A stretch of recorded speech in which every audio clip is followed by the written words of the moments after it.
If you watch my video about why I started YouTube, then you all will know that my 21st birthday was pretty crappy for me, but it was a turning point of my life. But one thing that I did not mention in that video was that when I was a kid, my one goal for my 21st birthday was to buy myself a car. And just because I loved cars, like I don't know anything else that I loved more than cars, and it was just a dream of mine by my 21st birthday to buy my first car. And unfortunately that did not happen, and that kind of stung and hurt. So as I was approaching my 22nd birthday in December 2019, I decided, you know what, I'm just gonna go for it. I'm gonna buy a car.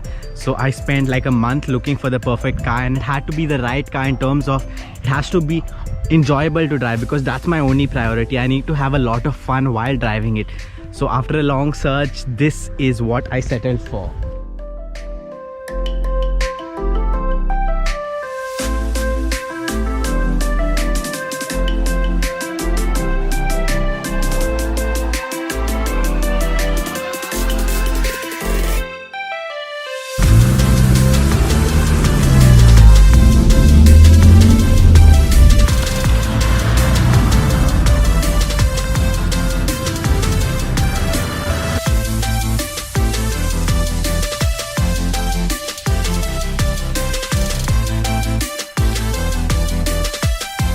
But after buying the car, I was very fearful because the car that I had bought had done over 100,000 kilometers.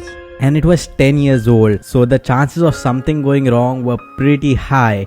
And I knew if something did go wrong, something major, then that could easily financially ruin me. A couple of days after purchasing the car, I had to do my first long trip. That is about 350 kilometers. I had to drive to Mangalore city, where my college was, where I was pursuing my undergraduate degree. And the first thing I did after arriving Mangalore was I went to the kennel to collect my dog Coco. I used to keep her at these boardings when I used to go back home, because I used to travel by bike before this, and there was no way that I was going to be able to take her on the bike. It was really hard. I mean, if you know, you know. It's just, after that, life carried on pretty normal. Like I continued going to college, I continued with my work, I was playing football, just the usual stuff. And about a month and a half later was when the illness hit, and that's when our college decided that it's going to shut down for 2 weeks just as a precaution. And in my mind, I was like, you know what, I'll just stay here. Like I'll stay here just 2 weeks and it'll probably just, die out.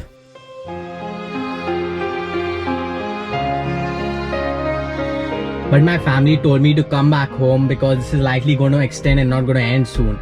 And this was actually the first time that I was comfortable with going back home, because this time I would be able to take Coco along with me in the car. So I would be able to take her back home. And also another thing I was very excited for was for her to meet Bolt. They would just have a blast together. And then we came home, and life went on as usual. Lockdown, online classes, and after about 6 to 7 months of lockdown, we were called back to our hospital to complete our internship, our 6 months of internship. And one day before I left, Bolt, he passed away. And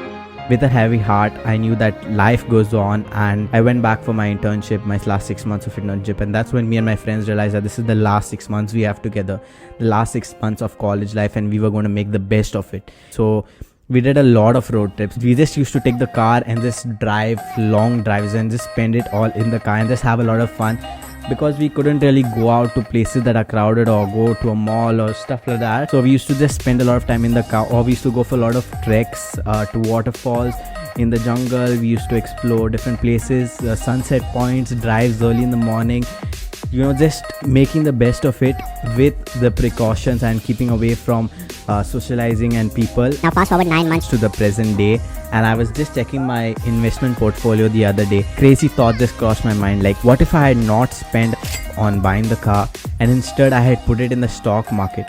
With the returns that I had got this past year, I would have been able to make...